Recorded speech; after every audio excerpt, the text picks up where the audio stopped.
yogi friends, my name is Tiffany. I'm a fat yoga teacher trying to make yoga more accessible to everybody. So today and the next 5 days, I will be going over a few specific things about yoga, one of the limbs of yoga, the yamas. But before we get into that, first I'd like to point out my Teespring is up, so go check it out. You can get some gear like this, that magical yogi stuff, and lots of other things. I even have affirmation cards. It's like a digital download, so go check it out. Like, I want you to at least check it out. I also have links to all of my social media platforms and subscribe and all the things. Okay, so let's get into it. There's 5 yamas, and the yamas essentially are the way that you live a right life. So right living. So if you have some sort of ethical rule that you stand by, and it's kind of like 10 commandments, you know, when you think about like thou shalt not steal and things like that. And you don't have to think of this in a religious way, like the 10 commandments, but it's just kind of like good ways of life. So it's based off of Hinduism and yoga, and it just kind of controls the restraints that are given through the Veda. And they're a form of moral imperatives, commandments, rules, or goals. So however you want to think of them, essentially, these are things to like strive to live by to be a good human. And that's basically what it means. So the yamas, the 5 yamas, we're only going to talk about ahimsa today. We'll be going over the 5 yamas in the next 5 days. So ahimsa means nonviolence, freedom from harming. So nonviolence, freedom from harming. Let's just go over it a little bit, and then we'll get into the practice, and we can talk about how we can associate the practice to ahimsa. So freedom from non-harming. This can be non-harming a specific thing in a physical way. This can be non-harming a specific thing in like a relationship, like in a relation to something else. So non-harming can also be towards yourself, like not doing anything that you know would harm you. And a lot of times we do this through like not sleeping enough, not getting enough self-care. Then the cool thing about this is that you can kind of interpret it in the way that you need to like make sense for your life. So if you're practicing ahimsa, this might be something like, I do self-care because otherwise I'm not getting enough sleep and that could harm myself. So like that type of like feeling towards it. You might even say something like, you know, I was really upset with a situation and I decided to, you know, take care of myself so that I protected myself and I didn't harm this other person as well in the situation. So however you want to interpret non-harming, that's the way that I like to think of it, is like towards myself and then towards others. So like a good way of saying it is being nice in a situation, like in maybe a public setting, that you could be nice so then that way you don't harm the other person. That would be one way of doing it. So like say all your friends are in line and you notice the line's really long and you could go right up there because your friends are like, I saved you a spot, but then it's kind of like you're harming everybody else's experience because they see you cut in line. That could potentially mean like you're not practicing ahimsa. And instead you could say, you know what, I don't feel good about it. Go ahead, friends. I will catch up to you in just a few minutes. We'll all get in, or whatever the line is for. And this is obviously pre-COVID. But you understand, like a simple kind of byproduct of the situation could equal people being or feeling harmed, like shifted, like just this like, gosh, for them to like think negatively about you. And so therefore you could practice a different thing. So then you could say, oh, ahimsa lets me know that maybe I don't want to go in that direction.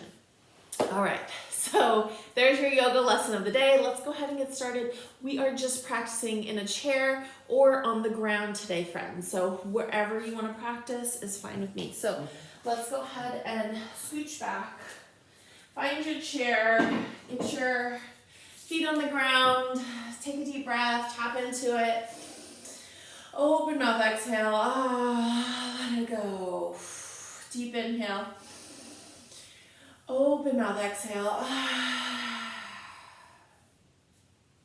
Wiggle fingers and toes. Maybe flex the muscles in your legs and your arms.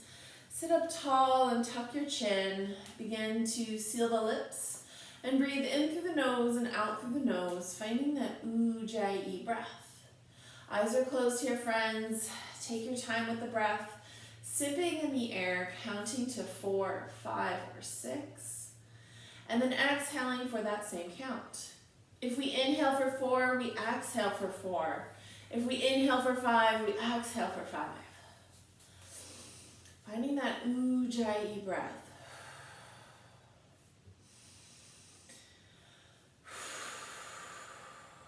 On that next exhale, we sit up a little bit taller. Open our eyes and circle the arms all the way up. Press the palms together, and exhale, we come back to center. Inhale, we circle, bringing your arms back behind, really opening up the shoulders, pressing into the hands, and exhale, coming back to center. One more time, circling the arms, lifting the chest, looking up, pressing the palms, and exhale, coming back to center. Take a deep breath here, friends. On that next exhale, we forward fold, bringing our chest to our legs, or maybe out into the floor in front of you. You can rest your forearms on your legs, or just have your arms out in front if you're in a seated pose. Relax your neck, relax your shoulders, let everything get nice and stretchy here in the back body. Inhale, we rise, circle arms all the way up, press the palms together, and exhale, we come right back to center, right arm down, left arm comes up and over, side stretch. Think about sinking down the hip. Notice the difference between me going like this, where the hip is lifted, and sinking it down so I feel more stable. That's creating the space here, which is what you're wanting. Inhale, both arms raise up, exhale, left arm comes down, right arm comes up and over. This right hip sinks down, creating that space between the ribs and the hips. It's really easy to go like this, so work towards this. Inhale, both arms come down. Take a deep exhale. Inhale, we circle the arms. Exhale, we fold all the way back down. Inhale, we rise, find our half lift. Exhale, we fold. Inhale, circle the arms, press the palms, and exhale, come right back to center. Take a deep breath here, friends. Engage your core and then lean forward, press into the feet, find that chair. Inhale, we lean back, finding this seated pose. Exhale, lean forward. Inhale, lean back. One more time. Exhale, lean forward. Inhale, lean back. We take our legs wide now, friends. Press into the feet and maybe lift up a little bit. And if this is, if you're practicing on the floor, you can just extend your legs out and find some forward folds here. Otherwise, we're going into a bit of a strength posture here. You can also just press the tops of your feet into the ground to create the strength. So on that next exhale, we lean forward and then lean back. Inhale, lean forward, and then lean back. Bring your legs back to center. Let's circle the arms. Exhale, we fold, coming all the way down. Inhale, we rise all the way back up. Head comes up last. Right hand to the right hip. Left hand to left leg. We twist over that right shoulder. Inhale, we come back to center. Exhale, left hip to the left hand to the left hip, looking over that left shoulder. Inhale, we come back to center. Circle the arms, bring your hands all the way up, press the palms together, and exhale, come back to center.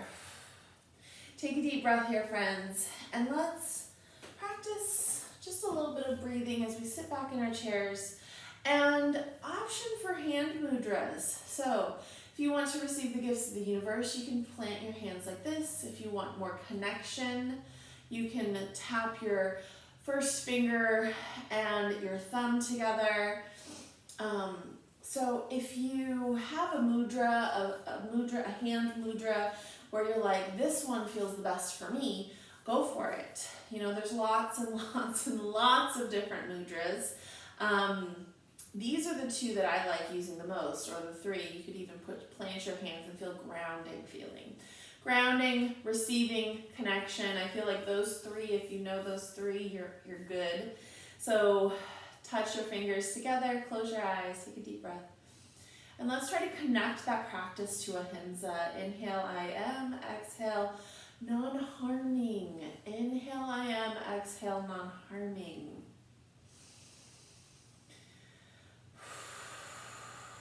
We'll just breathe like this for a few breaths.